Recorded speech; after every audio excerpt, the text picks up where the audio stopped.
आज हम बात करेंगे स्टार हेल्थ इंश्योरेंस की न्यू ऑफरिंग जिसका नाम है स्टार हेल्थ एश्योर प्लान। तो इस प्लान में बहुत सारे फीचर्स ऐड करे गए जो पुराने प्लान में नहीं थे या कंसोलिडेट करे गए सारे अच्छे फीचर्स ही प्लान में डालने की कोशिश की गई है। तो काफी वाइडर कवरेज के साथ ये प्लान इंट्रोड्यूस किया है, हायर सम एश्योर्ड के साथ प्लान इंट्रोड्यूस किया है। तो आज आपके लिए प्लान सिंप्लीफाई करेंगे और देखेंगे आपके लिए सूटेबल है कि नहीं है। तो हम बात करेंगे इसकी एलिजिबिलिटी क्राइटेरिया की, कौन कौन ये प्लान ले सकता है, इस प्लान की कवरेज स्कोप क्या है, बेनिफिट्स क्या है एंड प्रीमियम कॉस्ट क्या है। तो चलते हैं वीडियो की तरफ। वीडियो शुरू करने से पहले एक क्विक रिमाइंडर, अगर अभी तक आपने हमारे चैनल को सब्सक्राइब नहीं करा है, do subscribe so that you get the right information at the right time. And अपने आप को इंट्रोड्यूस करना चाहूंगी, मेरा नाम है गुरलीन कौटिकू, मैं हूँ certified financial planner, insurance industry के साथ लास्ट 16 ईयर्स से एसोसिएटेड हूँ और हर वीक आपके लिए वीडियोस लेकर आती हूँ जिससे कि आपकी पर्सनल फाइनेंशियल लाइफ और इंश्योरेंस बाइंग की जर्नी इजी और हैप्पी बन पाए। क्यों? क्योंकि हमारी कंपनी की टैगलाइन भी यही है, creating a wealth of happiness. चलते हैं वीडियो की तरफ। Star health assure plan. Star health के बारे में मैं आपको बताना चाहूंगी। स्टार हेल्थ का क्लेम सेटलमेंट रेशियो है 90%, इनकर्ड क्लेम रेशियो है 63% और कैशलेस हॉस्पिटल नेटवर्क जो लिस्ट है वो 12,000 से ज्यादा हॉस्पिटल्स है जहां पे आप कैशलेस ट्रीटमेंट ले सकते हैं। अब बात करेंगे स्टार हेल्थ एश्योर प्रोडक्ट के बारे में। पहले हम बात करेंगे एलिजिबिलिटी क्राइटेरिया, कौन कौन ये पॉलिसी ले सकता है। तो मिनिमम एंट्री एज है, इसमें दो तरह की पॉलिसीज हैं, फैमिली फ्लोटर और इंडिविजुअल। अगर आप फ्लोटर पॉलिसी ले रहे हैं तो मिनिमम एंट्री एज है 18 years for adult and maximum it is 75 years. And dependent child के जो यहाँ पे एज है, minimum entry age is 16 days, maximum it is 17 years. 17 years के बाद डिपेंडेंट चाइल्ड नहीं रहेगा पॉलिसी में, वो एडल्ट में कन्वर्ट हो जाएगा, तो आपको एडल्ट का प्रीमियम चार्ज होगा। And child can continue in the policy, जब तक वो शादी नहीं होती बच्चे की तब तक वो कंटिन्यू कर सकते हैं पॉलिसी में। इंडिविजुअल पॉलिसी में मिनिमम एंट्री एज है 91 days, maximum is 75 years. Family floater में मैक्सिमम हम 6 एडल्ट प्लस 3 चाइल्ड कवर कर सकते हैं और यहाँ पे जो फैमिली डेफिनेशन है वो है self, spouse, parents, parents in laws and kids. तो ये सब एक फैमिली में आ सकते हैं। पॉलिसी टेन्योर की बात करेंगे तो यहाँ पे 3 ऑप्शंस अवेलेबल है, 1 ईयर, 2 ईयर, 3 ईयर। आप अपनी जरूरत के हिसाब से चूज कर सकते हैं। ऑफ कोर्स अगर आप 2 ईयर्स, 3 ईयर्स की पॉलिसी लेते हैं तो कंपनी आपको कुछ डिस्काउंट देती है, तभी आप लेंगे। सो अपफ्रंट अगर आप 2 साल का प्रीमियम देते हैं तो सेकंड ईयर पे 10% डिस्काउंट, और अपफ्रंट अगर आप 3 साल का प्रीमियम लेते हैं तो सेकंड एंड थर्ड ईयर पे 10% डिस्काउंट ईच आपको मिल जाता है। सम एश्योर्ड ऑप्शंस जो अवेलेबल है 5 लाख से लेके 2 करोड़ तक का सम एश्योर्ड है, आप चूज कर सकते हैं। काफी सारी ऑप्शंस है, 5, 10, 15, 20 अप टू 2 करोड़। तो अपनी जरूरत के हिसाब से, अपने पॉकेट के हिसाब से आप चूज कर सकते हैं। एक चीज और है इस पॉलिसी में, अगर आप 65 ईयर्स तक है तब तक आप 2 करोड़ की पॉलिसी ले सकते हैं। 65 से ऊपर जैसे ही आपकी एज होती है आप 2 करोड़ की पॉलिसी मतलब खरीद भी नहीं सकते हैं न्यू, और पुरानी अगर चल रही है तो उसको रिन्यू भी नहीं कर सकते। मैक्सिमम जो रिन्यूअल अलाउड है 65 के बाद दैट इज 50 लाख रुपीज। और एक बात बताना चाहूंगी, क्योंकि हम जब बात कर रहे हैं 60 प्लस एज की, तो जैसे ही 61 एज क्रॉस होती है तो इस पॉलिसी में मैंडेटरी को पेमेंट है विच इज 10%। चाहे वो फ्रेश पॉलिसी हो चाहे रिन्यूअल पॉलिसी हो, 10% आपको को पेमेंट देना पड़ेगा। प्री पॉलिसी मेडिकल चेकअप इस पॉलिसी में नहीं है। मिड टर्म आप अपने मेंबर्स को, फैमिली मेंबर्स को ऐड कर सकते हैं पॉलिसी में। मिड टर्म में किस किस को ऐड कर सकते हैं? लीगली वेडेड स्पाउस को ऐड कर सकते हैं, न्यू बॉर्न बेबी को ऐड कर सकते हैं और लीगली अडॉप्टेड चाइल्ड को ऐड कर सकते हैं। जो प्रीमियम है वो प्रोराटा बेसिस पे चार्ज होता है और एज पर अंडरराइटिंग डिसीजन ही ऐड होगा। अब बात कर लेते हैं कवरेज स्कोप की। तो हम रूम की बात करेंगे सबसे पहले हम कि क्या रूम एलिजिबिलिटी है। अगर 5 लाख से लेके 50 लाख की पॉलिसी है तो 1% ऑफ सम एश्योर्ड या मैक्सिमम 20,000 रुपीज पर डे आपकी रूम की एलिजिबिलिटी है।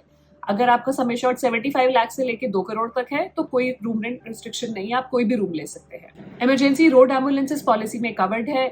Air ambulance is also covered up to 10% of sum assured. Pre and post hospitalisation की बात करेंगे। Pre and post hospitalisation expenses होते हैं कि मान लीजिए हॉस्पिटल जाने से पहले आप किसी डॉक्टर को कंसल्ट कर रहे हैं, कोई डायग्नोस्टिक टेस्ट करा रहे हैं, वो भी आपके, अगर उसी चीज से रिलेटेड हॉस्पिटलाइजेशन होती है तो प्री हॉस्पिटलाइजेशन में आप क्लेम कर सकते हैं। पोस्ट केयर भी डॉक्टर आपको रिकमेंड करते हैं कि घर पे आपको मेडिसिन लेनी है या आपको डॉक्टर को दोबारा रिव्यू के लिए आना पड़ता है, तो वो सब जो एक्सपेंसेस हैं प्रोवाइडेड उसी चीज के लिए हॉस्पिटलाइजेशन हुआ हो तो प्री एंड पोस्ट आप क्लेम कर सकते हैं। 60 days is pre, 180 days is post. Domiciliary treatment covered है। डोमिसलरी ट्रीटमेंट क्या होता है समझ लेते हैं। डोमिसलरी ट्रीटमेंट वो होता है जिस कोई ऐसी कंडीशन में कि पेशेंट हॉस्पिटल में ट्रांसपोर्ट नहीं किया जा सकता या हॉस्पिटल में बेड अवेलेबल नहीं है, तो उस केस में आपको डोमिसलरी ट्रीटमेंट, घर पे ट्रीटमेंट लेना अलाउड है। 3 दिन से ऊपर अगर आप ट्रीटमेंट लेते हैं तो एक्सीडिंग 3 इयर्स आपका डोमिसलरी ट्रीटमेंट कवर होगा। इसमें कुछ रिस्ट्रिक्शन भी है, कुछ चीज़ों का आप क्लेम नहीं ले सकते, वो लिस्ट आपकी स्क्रीन पे है। जैसे कि आप एस्थमा, ब्रोंकाइटिस, क्रॉनिक नेफ्रिटिस, इन सब चीज़ों के लिए एंड सो ऑन, अगर आप इन सब चीज़ों के लिए ट्रीटमेंट नहीं ले सकते हैं। ऑर्गन डोनर एक्सपेंसेस भी इस पॉलिसी में कवर्ड है, आपके हार्वेस्टिंग तक के चार्जेस इंक्लूडेड है। होम केयर ट्रीटमेंट भी कवर है, अगर आप विलिंगली वॉलंटरली घर पे ट्रीटमेंट लेना चाहते हैं इंस्टेड ऑफ हॉस्पिटल, कुछ स्पेसिफाइड चीजें हैं उन्हीं के लिए ले सकते हैं। सो 10% ऑफ सम एश्योर्ड आप अवेल कर सकते हैं home care treatment, maximum 5 lakhs in a policy year. अब बात करेंगे मैटरनिटी एक्सपेंसेस। तो मैटरनिटी भी इस पॉलिसी में कवर्ड है। तो इसमें मैटरनिटी में क्या क्या चीजें आती है, तो डिलीवरी एक्सपेंसेस हो गए, जो बेबी डिलीवरी एक्सपेंसेस है, न्यूबॉर्न बेबी एक्सपेंसेस कवर्ड है, यूट्रोफीटल सर्जरी के एक्सपेंसेस भी कवर्ड है, और असिस्टेड रिप्रोडक्शन ट्रीटमेंट के भी एक्सपेंसेस कवर्ड है, जिसको हम IVF बोलते हैं। इसको डिटेल में समझेंगे। सो मैटरनिटी के लिए सब चीजों के लिए जो 4 चीजें हमने बात करी, 24 मंथ्स का वेटिंग पीरियड है। तो फर्स्ट 24 मंथ्स आप क्लेम नहीं कर सकते हैं। और एक और कंडीशन होता है, जब आप ये ट्रीटमेंट ले रहे हैं तो आपको as a husband and wife इस पॉलिसी में एडेड होना जरूरी है, तभी आप ये ट्रीटमेंट ले सकते हैं। सो डिलीवरी एक्सपेंसेस है, चाहे वो नॉर्मल डिलीवरी है या सीसेक है, सिजेरियन है, तो उस केस में आपका 10% ऑफ सम एश्योर्ड आप क्लेम कर सकते हैं। फिर बात करेंगे न्यूबॉर्न बेबी एक्सपेंसेस की। अगर डिलीवरी एक्सपेंसेस पे किए हैं कंपनी ने, तो न्यूबॉर्न बेबी एक्सपेंसेस भी डे 1 से कवर होते हैं। 5 लाख से 25 लाख के सम एश्योर्ड में 2 लाख तक का बेनिफिट दिया जाएगा। 50 लाख से 2 करोड़ के सम एश्योर्ड पे ये 4 लाख का बेनिफिट दिया जाएगा न्यूबॉर्न बेबी का ट्रीटमेंट के लिए। एंड इसमें न्यूबॉर्न बेबी एडेड रहेगा पॉलिसी में टिल नेक्स्ट रिन्यूअल। मान लीजिए आपकी जब डिलीवरी होती है, अभी आपकी पॉलिसी में 3 महीने बाकी है रिन्यू करने में, तो जो न्यूबॉर्न बेबी है वो नेक्स्ट 3 मंथ्स के लिए without paying any extra premium policy में इंक्लूडेड है, और जब आप पॉलिसी रिन्यू करेंगे तब आप न्यूबॉर्न बेबी का भी प्रीमियम पे करेंगे। यूट्रोफीटल सर्जरीज भी कवर्ड है after waiting period of 24 months. अब बात करेंगे असिस्टेड रिप्रोडक्शन ट्रीटमेंट के बारे में। तो IVF ट्रीटमेंट है जो काफी कॉमन है एंड बहुत सारे लोग ऑप्ट करते हैं आजकल। अगर आप वो ट्रीटमेंट ऑप्ट कर रहे हैं तो भी इस पॉलिसी में कवर्ड है after waiting period of 24 months. भी लिमिट है, अगर आपकी 5 लाख की पॉलिसी है तो 1 लाख रुपीज आपको दिए जाएंगे। अगर आपकी पॉलिसी 10 लाख से लेके 25 लाख तक है तो 2 लाख रुपए आपको 1 साल में दिए जाएंगे। अगर आपकी पॉलिसी 50 लाख से लेके 2 करोड़ तक की है तो 4 लाख रुपए आपको दिए जाएंगे असिस्टेड रिप्रोडक्शन ट्रीटमेंट के लिए। तो इस पॉलिसी में कंपैशनेट ट्रैवल भी इंक्लूडेड है, मतलब अगर पॉलिसी होल्डर एडमिटेड है किसी हॉस्पिटल में जो उनके घर से दूर है और लाइफ थ्रेटनिंग कंडीशन में है, तो उनके फैमिली मेंबर को उन तक पहुंचाने के लिए 10,000 रुपीज तक का बेनिफिट आपको इंश्योरेंस कंपनी देगी। रिपैट्रिएशन ऑफ मॉर्टल रिमेन्स भी इंक्लूडेड है। अगर आपको होम टाउन लेके जाना पड़ रहा है और डेथ हो जाती है तो मॉर्टल रिमेन्स ट्रांसपोर्ट करने के जो एक्सपेंसेस है दैट इज ऑल्सो कवर्ड। उसमें 15,000 रुपए तक की कॉस्ट कंपनी बेयर करती है। स्टार हेल्थ इंश्योरेंस की एक लिस्ट है वैल्यूएबल सर्विस प्रोवाइडर्स, जो कैशलेस नेटवर्क प्रोवाइडर्स है, उसमें कुछ प्रेफर्ड लिस्ट है। अगर आप वहां पे ट्रीटमेंट लेते हैं तो 1% ऑफ सम एश्योर्ड आपको दिया जाता है पॉलिसी में, मैक्सिमम 5,000 रुपीज। शेयर्ड अकोमोडेशन अगर आप लेते हैं कि मान लीजिए आपका जो एलिजिबिलिटी है that is for higher category room, लेकिन आप शेयर्ड अकोमोडेशन ले रहे हैं तो कंपनी आपको इंसेंटिवाइज करती है 1,000 रुपए पर डे के हिसाब से। आयुष भी इस पॉलिसी में कवर्ड है up to sum assured. AYUSH होता है आयुर्वेदिक, यूनानी, सिद्धा, होम्योपैथी। याद रखिएगा yoga and naturopathy is not covered. Second medical opinion भी आपकी पॉलिसी में कवर्ड है। आप रीच आउट कर सकते हैं उनको with your all your supporting documents, अपनी रिपोर्ट्स के साथ आप रीच आउट कर सकते हैं। कोई मेडिकल ओपिनियन लेना चाह रहे हैं तो इनके जो डॉक्टर्स हैं वो डॉक्टर से कनेक्ट करा के आपको उस पर सेकंड ओपिनियन देंगे। मॉडर्न ट्रीटमेंट्स पॉलिसी में कवर्ड है up to sum assured.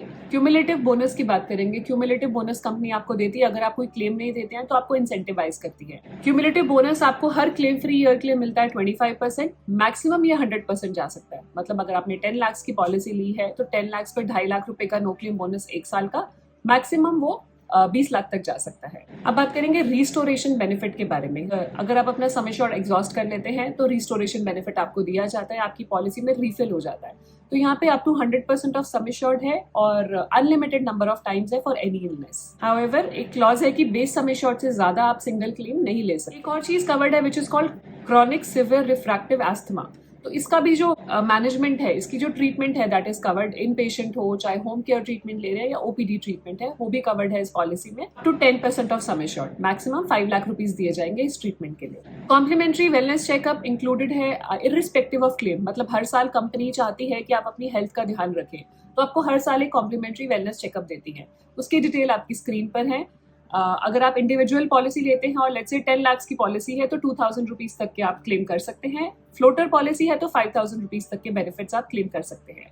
Maximum ये बेनिफिट्स जाते हैं 15,000 in a floater policy and 8,000 in individual policy. आप ये टेबल रेफर कर सकते हैं जो आपकी स्क्रीन पे है। रिहैबिलिटेशन एंड पेन मैनेजमेंट का ट्रीटमेंट भी कंपनी आपको कवर करके देती है up to 20% of sum assured. इनकी एप्लीकेशन है स्टार पावर और पोर्टल है स्टार हेल्थ कस्टमर पोर्टल। तो यहाँ पे ट्रैक किया जाता है, आपकी मॉनिटर की जाती है आपकी एक्टिविटीज, उस हिसाब से आपको डिस्काउंट किया जाता है। मतलब जितना हेल्दी लाइफस्टाइल आप रखते हैं, जितना आप अपनी एक्टिविटी रखते हैं, जितनी एक्सरसाइज और एक्टिविटी रखते हैं उस हिसाब से आपको पॉइंट्स दिए जाते हैं।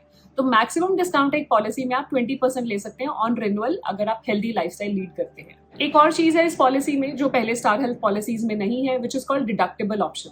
डिडक्टेबल ऑप्शन एक बहुत अच्छा तरीका होता है अपना प्रीमियम रिड्यूस करने का। मान लीजिए आप इस थॉट प्रोसेस के हैं कि इनिशियल जो भी छोटा मोटा क्लेम आएगा मैं अपनी पॉकेट से बेयर कर लूंगा, या मेरे पास कॉर्पोरेट कवर है या कुछ और इंश्योरेंस पॉलिसी है, मैं वहां से क्लेम कर लूंगा या कर लूंगी, और उसके ऊपर का जो मैं क्लेम है वो इस पॉलिसी से ले लूंगी। तो उससे क्या होता है, आपको काफी अच्छा डिस्काउंट मिल जाता है, मतलब मैक्सिमम 55% तक भी डिस्काउंट मिल जाता है। आइए देखेंगे कैसे। सो अगर आपका सम एश्योर्ड 20 लाख से कम है, आप चूज करते हैं 20 लाख से कम की पॉलिसी लेने के लिए, और आप डिडक्टेबल ऑप्शन दो अवेलेबल है, 50,000 और 1 लाख रुपीज। आप चूज करते हैं कि फर्स्ट 50,000 क्लेम का जो साल में पहला 50,000 आप पे कर देंगे, उसके बाद इंश्योरेंस कंपनी पे करेगी। तो इंश्योरेंस कंपनी आपको 45% का डिस्काउंट देती है ऑन प्रीमियम। अगर आप 1 लाख का डिडक्टेबल चूज करते हैं कि मतलब पहला 1 लाख आप बेयर करेंगे, उसके ऊपर जो भी सम एश्योर्ड आपने लिया है वो इंश्योरेंस कंपनी देगी, तो आपको डिस्काउंट 55% मिलता है। तो आप देख रहे हैं मतलब इनिशियल कुछ जो है वो खुद पे करने से आपका डिस्काउंट बढ़ जाता है, क्योंकि कंपनी को पता है कि इनिशियल 50,000 और 1 लाख आप क्लेम नहीं करेंगे, तभी आपको कंपनी डिस्काउंट दे रही है। अगर आपकी पॉलिसी 20 लाख से ऊपर है और 50,000 का डिडक्टेबल लेते हैं तो डिस्काउंट परसेंटेज हो जाता है 35%, और 1 लाख का डिडक्टेबल लेते हैं और 20 लाख से ऊपर की पॉलिसी है तो डिस्काउंट हो जाता है 50%। अब बात कर लेते हैं एक्सक्लूजन्स की। हमने बात कर लिया पॉलिसी में क्या कवर्ड है, क्या इंक्लूडेड है, तो एक्सक्लूजन्स जानना उससे भी ज्यादा इंपॉर्टेंट है, because most of the times क्या होता है, हमें पता है ये चीज कवर्ड है बट नहीं पता कि क्या कवर्ड नहीं है, तो क्लेम के टाइम पर डिसअपॉइंटमेंट होती है। तो ये पहले से पता रहेगा तो डिसअपॉइंटमेंट नहीं होगी। हर पॉलिसी की तरह यहाँ पे भी इनिशियल वेटिंग पीरियड है 30 डेज का, मतलब फर्स्ट 30 डेज आप प्लान हॉस्पिटलाइजेशन नहीं करा सकते हैं। आप अगर कोई एक्सीडेंटल इमरजेंसी है that is covered from day one. Slow growing illnesses होते हैं, जैसे कि जिसकी फर्स्ट डे से आपको ट्रीटमेंट की जरूरत नहीं पड़ती है, उसकी पूरी लिस्ट होती है, आप रेफर कर सकते हैं। इसका जो डिटेल ब्रोशर है वो भी मैं अटैच कर दूंगी वीडियो के लिंक में, आप चेक कर सकते हैं। तो स्लो ग्रोइंग इलनेस का वेटिंग पीरियड है 24 मंथ्स। प्री एग्जिस्टिंग डिजीजेस, मतलब पहले से अगर कोई इलनेस है उसके ऊपर वेटिंग पीरियड जो है, बताना चाहूंगी प्री एग्जिस्टिंग डिजीजेस की भी मैंने अभी एक डिटेल्ड वीडियो बनाई है, बिकॉज काफी सारे लोग पूछ रहे थे कि एग्जैक्टली होते क्या है और क्या इम्पैक्ट आता है, तो वो भी मैंने एक डिटेल्ड वीडियो बनाई है जिसका लिंक है नीचे, आप चेक कर सकते हैं। तो 3 इयर्स का अपफ्रंट प्रीमियम दिया है, तो प्री एग्जिस्टिंग डिजीजेस का वेटिंग पीरियड है 30 मंथ्स, मतलब 30 मंथ्स के बाद कवर हो जाएंगे। अगर आपने 1 ईयर या 2 ईयर की पॉलिसी ली है तो ये प्री एग्जिस्टिंग वेटिंग पीरियड बढ़ के हो जाएगा 30 मंथ से 36 मंथ्स। देख सकते हैं अगर आप 3 साल का प्रीमियम इकट्ठे देंगे तो आपको एक ये बेनिफिट मिल सकता है। बाकी जैसे मैंने बात की थी कि मटर्निटी एक्सपेंसेस से रिलेटेड, जैसे कि डिलीवरी कॉस्ट हो गया, न्यू बॉर्न बेबी एक्सपेंसेस हो गया, यूट्रोफीटल सर्जरी हो गई, असिस्टेड रिप्रोडक्शन ट्रीटमेंट हो गया, इसका 24 मंथ्स का वेटिंग पीरियड है कि 24 मंथ से आप पहले क्लेम नहीं कर सकते हैं। तो हमने समझ तो लिया पॉलिसी काफी कॉम्प्रिहेंसिव है, बहुत सारे फीचर्स हैं, मतलब काफी अगर देखें तो पुरानी पॉलिसीज के मुकाबले काफी अच्छे कॉम्प्रिहेंसिव फीचर्स है और सिंगल पॉलिसी में है। तो जो ये सब फीचर्स देख रहे हैं उनके लिए पॉलिसी सूटेबल है। आप एक बार डिटेल ब्रोशर चेक कर सकते हैं, पॉलिसी वर्डिंग चेक कर सकते हैं पॉलिसी खरीदने से पहले। अब आपको एक बार प्रीमियम का आइडिया देना चाहूंगी सो दैट आपको पता रहे कि कॉस्ट क्या है इसकी। मैंने एज ली है यहाँ पे 4 लोगों की फैमिली है, highest age is 43, 2 adult plus 2 kids, और यहाँ पे मैंने जोन 1 का प्रीमियम लिया है। तो यहाँ पे भी 2 जोन्स हैं, जोन 1 एंड जोन 2। जोन 1 में बात करेंगे, जोन 1 के स्टेट्स हैं दिल्ली, एनसीआर, मुंबई, थाने, अहमदाबाद, सूरत, वडोदरा, तो ये आते हैं जोन 1 में। इसके अलावा जो भी स्टेट्स हैं, जो भी सिटीज हैं, वो आएंगी जोन 2 में। तो जोन 1 का प्रीमियम मैंने लिया, फैमिली एज ली 43 इयर्स, हाईएस्ट एज है, हाईएस्ट मेंबर की एज है, और 4 लोग हैं, 2 एडल्ट प्लस 2 किड्स। तो हमने 3 सिनेरियोज लिए, 10 लाख की policy for 1 year, 2 year and 3 year, just to give you an idea कि प्रीमियम कैसे चेंज होता है। 1 साल की पॉलिसी पे 10 लाख पे प्रीमियम है 27,767, 2 साल की पॉलिसी का प्रीमियम है 52,716, और 3 साल की पॉलिसी का प्रीमियम है 77,746। इसमें अभी जीएसटी आप ऐड करेंगे 18%। तो ये था मेरी तरफ से स्टार हेल्थ एश्योर के बारे में, काफी डिटेल में मैंने कवर करने की कोशिश करी है। तो जो आपके फ्रिक्वेंटली आज क्वेश्चन होंगे तो मोस्ट ऑफ द क्वेश्चन यहाँ पे आंसर हो गए होंगे। कुछ भी आप पूछना चाहें इस वीडियो के रिगार्डिंग आप कांटेक्ट कर सकते हैं, हमारा व्हाट्सएप नंबर, ईमेल आईडी नीचे मेंशन है। कुछ भी फीडबैक देना चाहें प्लीज दीजिएगा। जाने से पहले क्विक रिमाइंडर, अगर अभी तक आपने हमारे चैनल को सब्सक्राइब नहीं करा है, do subscribe so that you get the right information at the right time. मिलते हैं जल्दी, stay safe, take care, bye bye.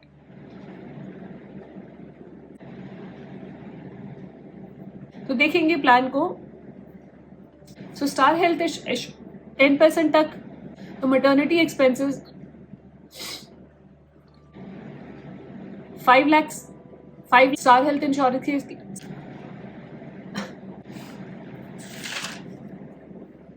तो ये था